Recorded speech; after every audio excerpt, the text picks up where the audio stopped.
So welcome back to our YouTube channel Guru academy. आप सभी का स्वागत है। और आज हम रीट के पुष्प वाले और फल वाले पोर्शन के बारे में पढ़ेंगे। इसके पहले मैं एक वीडियो बना चुका हूँ पौधे के विभिन्न भाग, जिसके अंदर हम जड़, तना और पत्ती के बारे में स्टडी कर चुके हैं।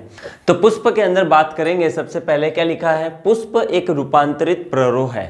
प्ररोह का मतलब यहाँ पर तने से है। किससे मतलब है? तने से। आप देखेंगे कि जैसे कि मान लो जी कि ये तना है, यही तना रूपांतरित होकर के पुष्प वृंत में क्या हो जाता है? बदल जाता है। और जब ये पुष्प वृंत में बदलता है तो यहीं से क्या होता है? पुष्प का निर्माण हो गया। तो बोल दिया है कि पुष्प जो है वो तने का ही एक रूपांतरण होता है। मैं आपको एक और बता देता हूँ, पुष्प के जितने भी भाग हैं ये भी तने के ही रूपांतरण है। इसीलिए बोला जाता है कि पुष्प एक रूपांतरित प्ररोह है, मतलब तना होता है, क्योंकि इसका बाह्य दल हो या दल हो, तंतु, पुंकेसर, पुमंग, जायांग सभी उसी तने के रूपांतरित भाग माने जाते हैं। ठीक है, नेक्स्ट आगे बात करेंगे फ्लोरिकल्चर, पुष्पी पौधों की कृषि। जो लोग पुष्प आने वाले पौधों की क्या करते हैं? खेती करते हैं या उनसे व्यापारिक लाभ प्राप्त करते हैं, जिनको मालूम है कि भाई ये पुष्प मार्केट में बिकता है, तो उस पुष्प की जो खेती करते हैं या उसके बारे में जो स्टडी करना, उसके लिए क्या वर्ड यूज किया जाता है? फ्लोरिकल्चर। तो पुष्पी पौधों के कृषि को क्या बोला जाता है? फ्लोरिकल्चर। भारतीय पादप भ्रौणिकी का जनक, ये इंपॉर्टेंट है। भारत में पादप भ्रौणिकी मतलब पुष्प के अंदर जो भ्रूण का विकास होता है और इससे जो फल का निर्माण होगा, उसका जनक भारत में किसको कहा जाता है? प्रोफेसर पंचानन माहेश्वरी को कहा गया है। नेक्स्ट आगे हम बात करेंगे, पुष्प पौधे का जनन अंग है। Very important. पुष्प पौधे का कौन सा भाग है? जनन अंग वाला। मतलब यहां से क्या होगा? जनन होगा। जैसे नर जननांग, मादा जननांग, वो सारे के सारे क्या होंगे? इसमें उपस्थित होंगे। तो बोल दिया नर जनन अंग ही, ये सॉरी पौधों का कौन सा अंग है? जनन अंग है। नेक्स्ट आगे हम बात करेंगे, पुष्प में 4 चक्र होते हैं। ये बहुत इंपॉर्टेंट है। पुष्प 4 चक्रों से मिलकर के बना होता है। जब आप नीट के अंदर पढ़ेंगे बड़ी क्लास के अंदर, तो वहां पर भी यही डिक्लेयर किया गया है कि पुष्प के अंदर कितने चक्र बताए गए हैं? 4 चक्र। 4 चक्र के अंदर 2 चक्र मुख्य हैं, जिनको हम बोल देते हैं सहायक अंग और जननांग अंग। पहला जो चक्र है वो कौन सा है? सहायक अंग। और दूसरा कौन सा है? जननांग अंग। लेकिन जो 4 चक्र है वो इन्हीं के भाग है, ध्यान देना। मतलब मुख्य भाग तो ये हो गए हैं, और लेकिन पुष्प केवल कितने चक्रों से मिलकर बना है? 4 से। तो पहला जो चक्र है वो कौन सा है? बाह्य दल। और जो दूसरा चक्र है वो कौन सा है? दल। अब देखेंगे पुष्प के अंदर, ये जो पुष्प के अंदर सबसे बाहर की तरफ दिखाई दे रहा है, ये कौन सा है? बाह्य दल। सेकंड नंबर अंदर की तरफ चलते हैं तो कौन सा दिखाई दे रहा है? दल। तो 1 नंबर, यानी इसको नाम दे देते हैं ए, इसको नाम दे दिया बी। तो ये हो गया आपका ए, सबसे बाहरी चक्र। उसके भीतर का चक्र कौन सा हो जाएगा? बी। अब हम बात करते हैं तीसरे चक्र की।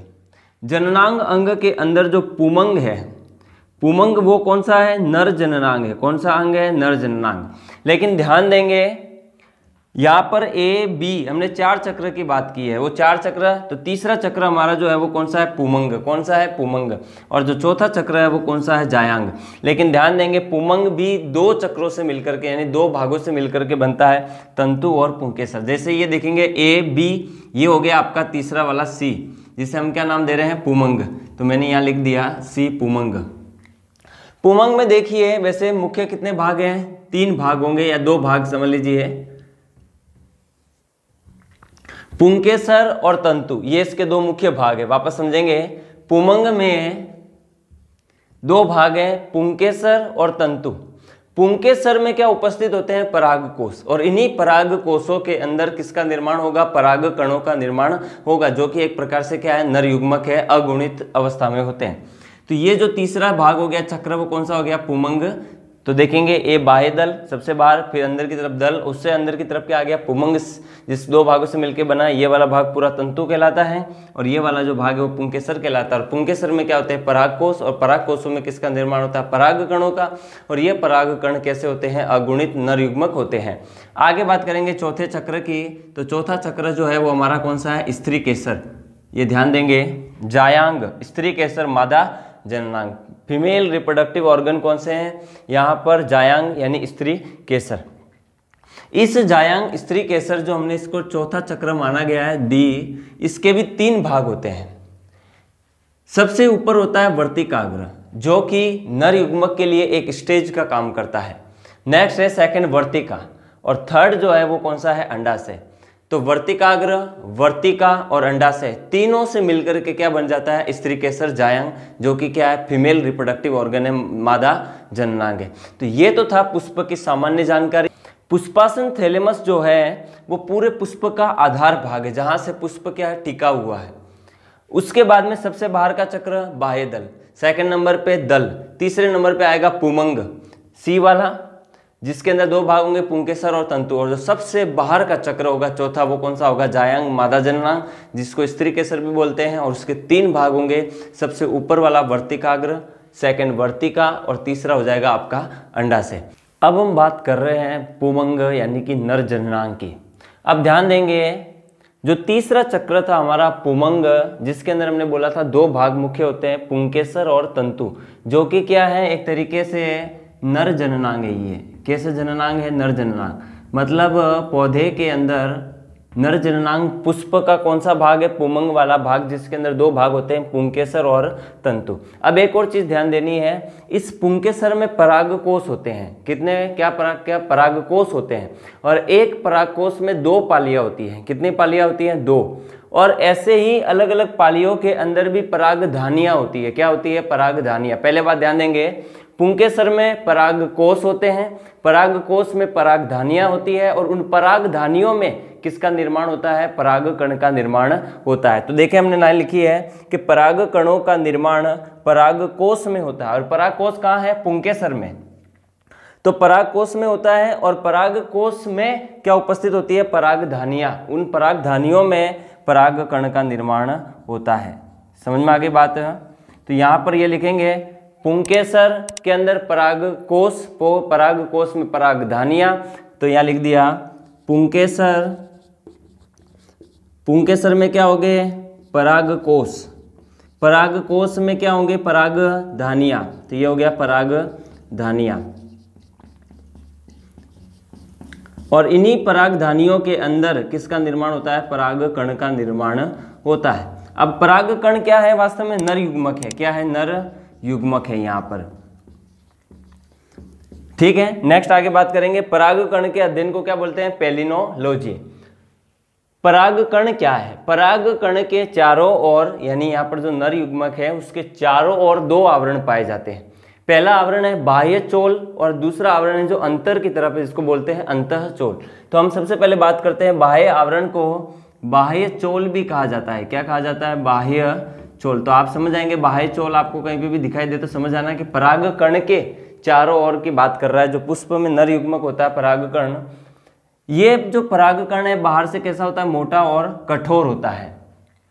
आगे हम बात करेंगे कि ये जो मोटा और कठोर क्यों है, क्योंकि यहाँ पर एक रासायनिक पदार्थ के ये बना होता है आवरण, जिसका नाम है स्पोरोपोलेनिन। और ये बहुत ही ज़्यादा इंपॉर्टेंट सवाल है कि परागकण के चारों ओर किसका मोटा आवरण पाया जाता है, तो आंसर जाता है स्पोरोपोलेनिन। दूसरी बात, इसकी खासियत यह है कि ये प्रतिरोधी पदार्थ है। कैसा पदार्थ है, प्रतिरोधी पदार्थ है, बहुत ही इंपॉर्टेंट है इसका।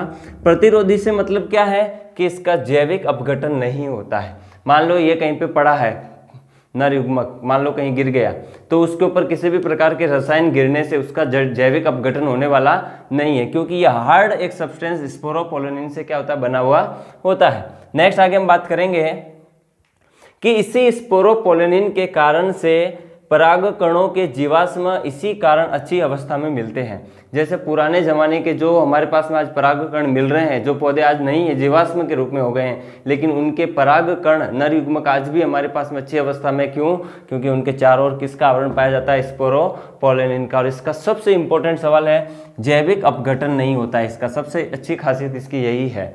आगे हम बात करेंगे कि परागकण का जो अंतः आवरण है, आंतरिक आवरण, उसे क्या बोलते हैं, अंतःचोल। क्या बोला जाता है, अंतःचोल, जो कि पतला और कोमल होता है, जो किसका बना हुआ होगा, पैक्टिन और सेलुलोज का बना हुआ होता है। इस तरीके से ये जो परागकण है, तो यहाँ पे हमने बोल दिया कि ये जो वाला भाग है, ये वाला भाग, ये कौन सा है, नर जननांग वाला भाग है। और नर जननांग के अंदर पुंकेसर में परागकोश होते हैं, परागकोश में परागधानियां, और इन्हीं परागधानियों में नर युग्मक यानी परागकण का क्या होता है, निर्माण होता है। अब हम बात करेंगे परागण, स्वपरागण और पर परागण की। अब हम बात कर रहे हैं परागण के बारे में। परागण वो प्रक्रिया है जैसे अन्य जीवों के अंदर निषेचन की प्रक्रिया होती है, या फिर जैसे नर युग्मक या मादा युग्मक मैथुन के माध्यम से अलग अलग जीवों में क्या होते हैं, स्थानांतरित होते हैं, उसी तरीके से पौधों में भी नर जनना अंग के माध्यम से जो नर युग्मक का निर्माण हो रहा है वो मादा जननांग यानी कि मादा युग्मक से कैसे संयुग्मित होगा, उसके लिए जो क्रिया होती है उसको क्या बोलते हैं, परागण। अब देखेंगे पहली जो क्रिया का नाम है परागण। अब ध्यान देना, परागकण नर युग्मक है, उससे जो क्रिया हो रही है उसको नाम दिया परागण। तो परागण क्रिया क्या है वो समझेंगे पहले। परागकणों का, परागकण का निर्माण कहाँ होगा, पुंकेसर में, परागकोश में, परागधानी में।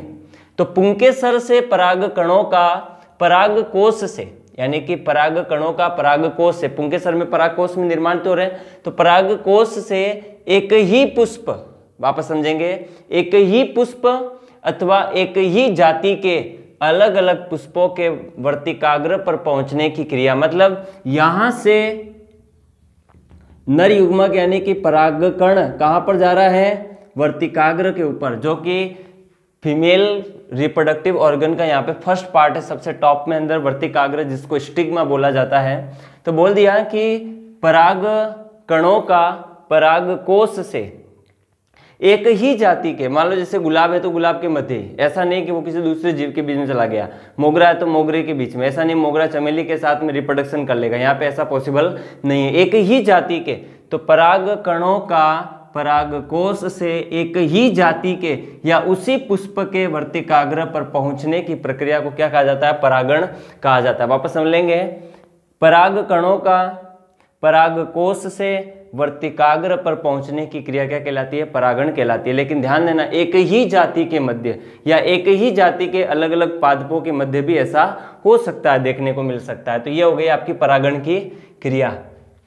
अब देखिए परागण तीन प्रकार से हो सकता है, स्वपरागण और परपरागण। आपने अभी तक सिर्फ दो ही पढ़े हैं, स्वपरागण और परपरागण। इसके अलावा एक और होता है जिटेनोगेमी, वो भी बता दूंगा मैं आपको कैसे होगा जिटेनोगेमी। आगे देखेंगे, सबसे पहले स्वपरागण।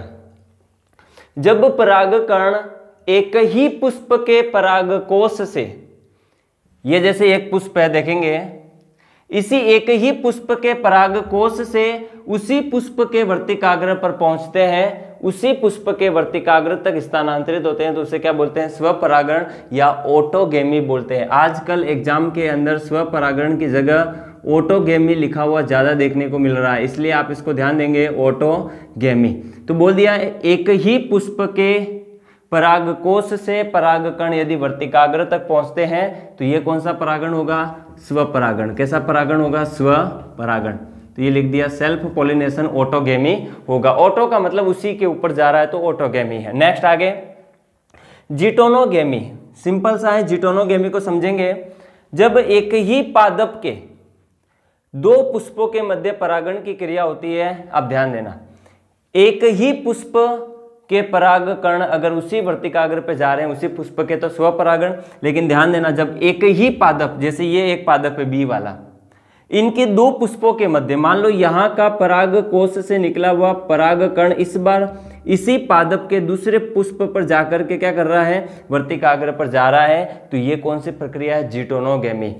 एक ही पादप के दो पुष्पों के मध्य अगर परागकण स्थानांतरित हो रहे हैं परागकोश से वर्तिकाग्र तक, तो ये प्रक्रिया कौन सी होगी, जिटोनोगेमी। कौन सी होगी, जिटोनोगेमी। सिंपल है, उसी पुष्प में हो तो स्वपरागण और एक ही पादप के दो पुष्पों के मध्य हो तो जिटोनोगेमी। अब लास्ट बच रहा है, इसमें एक चीज समझेंगे, यह आनुवांशिक रूप से स्वपरागणी है। सिंपल है, देखेंगे आनुवांशिक, भाई देखो ये एक ही पादप है, इस पुष्प के जीन और इस पुष्प के जीन समान होंगे, तो आनुवांशिक रूप से ये क्या है, स्वपरागण ही है। लेकिन इसे आप परपरागण का नाम नहीं दे सकते। लेकिन परपरागण ये कैसे होगा, अगर पर्यावरणीय रूप से देखें या कार्यात्मक रूप से देखें या क्रियात्मक रूप से देखें तो ये परपरागण है। लेकिन वास्तव में आनुवांशिक रूप से ये क्या होगा, स्वपरागण, क्योंकि एक ही पादप के दो पुष्पों के मध्य क्या हो रहा है, परागण की क्रिया हो रही है। नेक्स्ट हम बात करेंगे परपरागण, एलोगेमी, यानी कि क्रॉस पॉलिनेशन, जिसको जीनोगेमी भी कहा जाता है। आजकल ये नाम बहुत ज्यादा फेमस हो रहा है। नेक्स्ट आगे ध्यान देंगे, परागण यदि एक ही जाति के, देखो ये भी ए और बी दोनों एक ही जाति है, मतलब कि ये मान लो कि मोगरा का फूल है या चमेली का पुष्प है या फिर गेंदा है, जो भी है, यदि एक ही जाति के अलग अलग दो पादपों के पुष्पों के मध्य, अब ध्यान देना, एक ही जाति है लेकिन पादप दोनों अलग अलग है, ये पादप और ये पादप, भाई ये भी ए जाति है और ये भी ए जाति है, लेकिन पादप दोनों क्या है, अलग अलग है। तो मैंने बोल दिया कि भाई ये भी बी जाति है और ये भी बी, एक ही जाति के दोनों। लेकिन इस बार परागकण इस परागकोश से इसके वर्तिकाग्र तक जाते हैं। अगर एक ही पादप के यानी कि अलग अलग पादपों के पुष्पों के मध्य अगर परागण की क्रिया होती है तो वो कौन सी होती है, जीनोगेमी या क्रॉस पॉलिनेशन, या फिर उसे हम क्या बोल सकते हैं, एलोगेमी। तो बोल दिया परागण यदि एक ही जाति के दो अलग अलग पादपों के पुष्पों के मध्य अगर पहुंचते हैं तो वो कौन सी क्रिया होती है, क्रॉस पॉलिनेशन यानी पर परागण, या फिर जीनोगेमी या एलोगेमी भी उसे कहा जाता है। इस प्रकार से परागण के अंदर से क्वेश्चन आना बहुत ही ज़्यादा इंपॉर्टेंट लगता है कई बार। अब मैं आपको यहाँ पर स्वपरागण और पर परागण किसके अंदर होगा और एक लिंगी पुष्प और द्विलिंगी पुष्प के बारे में भी हम यहाँ पर क्या करेंगे, बात करेंगे। अब समझेंगे एक लिंगाश्रयी पादप और द्विलिंगाश्रयी पादप क्या होते हैं। बहुत ही इंपॉर्टेंट है एग्जाम के अंदर, इसके अंदर सबसे ज़्यादा कन्फ्यूजन होता है और ये लॉजिकल क्वेश्चन है, बहुत ही ज़्यादा सिंपल। समझेंगे कैसे हम, देखेंगे यदि नर व मादा पुष्प, अब समझेंगे एक बात समझेंगे, कई पुष्प कैसे होते हैं, एक लिंगी पुष्प, और कई कैसे होते हैं, द्विलिंगी पुष्प। जैसे ये जो फोटो है ये द्विलिंगी का है क्योंकि इसमें नर जननांग भी है और मादा जननांग भी है, तो ये द्विलिंगी। एक लिंगी वो होता है या तो जिसमें नर जननांग नहीं होगा या फिर उसमें मादा जननांग नहीं होगा, ऐसे भी आपको पुष्प देखने को मिलेंगे। तो यहाँ पर मैंने बोल दिया कि एक लिंगी पुष्प और द्विलिंगी पुष्प में पहले तो अंतर समझ जाएंगे। यदि नर जननांग व मादा जननांग अगर एक ही पुष्प पर है होते हैं तो वो द्विलिंगी पुष्प होते हैं। और ये जो फोटो है ये द्विलिंगी पुष्प का है। अगर मैं यहाँ से इसको हटा दूं और सिर्फ मादा जननांग को रखूं तो ये कैसा बन जाएगा, एक लिंगी पुष्प। अब हम बात कर रहे हैं एक लिंगाश्रयी पादप की। तो देखेंगे एक लिंगाश्रयी यानी कि जिसको बोलते हैं डायसियस प्लांट।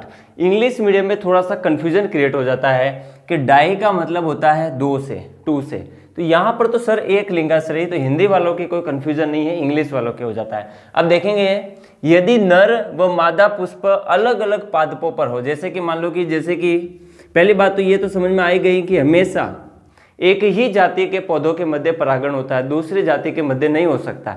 मान लो ये ए जाति का पादप है और ये ए जाति का पादप है। बोला कि नर व मादा पुष्प यानी कि ये जैसे दोनों है तो ये तो उभयलिंगी हो गया। अगर इसमें सिर्फ नर जनांग हटा दे और मादा जनांग रख दे तो ये मादा पुष्प हो जाएगा। अगर मादा पुष्प नहीं है और सिर्फ नर जनांग है तो नर पुष्प हो जाएगा। यदि नर व मादा पुष्प अलग अलग पौधों पे, मैंने बोल दिया कि नर पुष्प इस पौधे पर है और मादा इस पुष्प पर है, ये इस पादप पर नर पुष्प है और इस पर मादा पुष्प है, अलग अलग पादपों पर स्थित हो तथा पुष्प एक लिंगी हो। अब सीधी सी बात है भाई, नर पुष्प इधर आ गया और मादा पुष्प इधर आ गया, दोनों एक पुष्प पर है नहीं तो ये दोनों एक लिंगी होंगे। तो इन दोनों के मध्य जब परागण की क्रिया होगी या इस प्रकार के जो पादप होंगे वो कैसे होंगे, एक लिंगाश्रयी पादप। कैसे होंगे, एक लिंगाश्रयी पादप, ये आपको ध्यान देना है। अब इसके अंदर एग्जाम्पल है पपीता और खजूर। वापस समझेंगे, पपीता और खजूर मतलब कि इस पौधे पर नर पुष्प होंगे और इस पुष्प पर अगर इस पौधे पर कौन से मादा पुष्प है तो ये क्या हो गए, एक लिंगाश्रयी पादप। जो है एक ही लिंग अब उपस्थित होगा, इस पे एक लिंग है और इस पे दूसरा लिंग है तो एक एक लिंग हो गए तो एक लिंगाश्रयी पादप।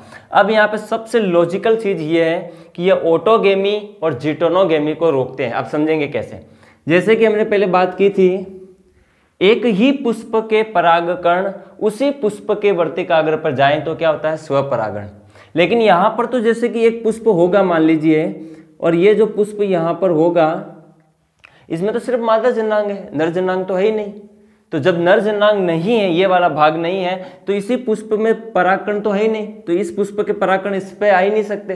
तो यहाँ पर ये स्वपरागण की क्रिया नहीं होगी एक लिंगाश्रयी के अंदर। दूसरी बात बोला ये जिटोनोगेमी को भी रोकते हैं। और जिटोनोगेमी का मतलब क्या होता है कि भाई इसके ऊपर मादा पुष्प ही है, मान लो एक पुष्प और है मादा पुष्प, क्या इसी मादा पुष्प का मादा पुष्प से कोई निषेचन हो सकता है, परागण की क्रिया नहीं।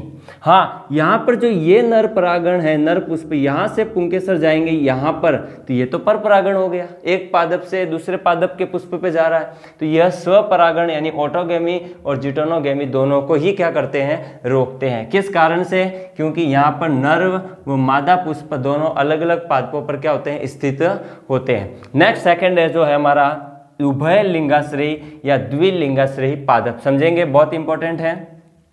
नाम से पता चल रहा है उभय, उभय का मतलब होता है दोनों।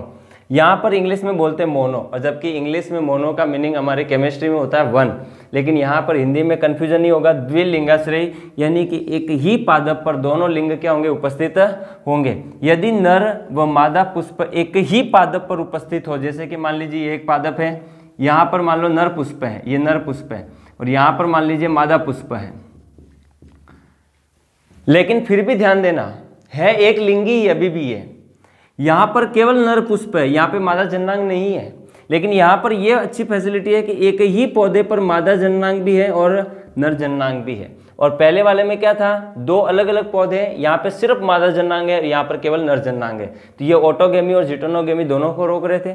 लेकिन यहाँ पर नर जननांग भी है और एक ही उसी दूसरे पुष्प पे क्या है, मादा पुष्प। देखेंगे यहाँ पर क्या यहाँ पर ऑटोगेमी स्वपरागण संभव है, नहीं, क्योंकि एक ही पुष्प के परागकण उसी पुष्प के वर्तिकाग्र पर जाते हैं तो ही स्वपरागण ऑटोगेमी होता है। बट यहाँ पर तो अगर यहाँ से इस पौधे पर जाएंगे, सॉरी इस पुष्प से अगर इस पुष्प पे जा रहे हैं तो ये ऑटोगेमी को तो रोकते हैं बट जिटोनोगेमी को नहीं रोक सकते। एक ही पादप के दो पुष्पों के मध्य अगर परागण की क्रिया होती है तो उसे हम क्या बोलते हैं, जिटोनोगेमी। तो ये जिटोनोगेमी को नहीं रोक सकते लेकिन ऑटोगेमी को तो रोक सकते हैं, क्योंकि अगर इसी प्रकार से अगर परागण होता तो यहाँ पर वो संभव नहीं है।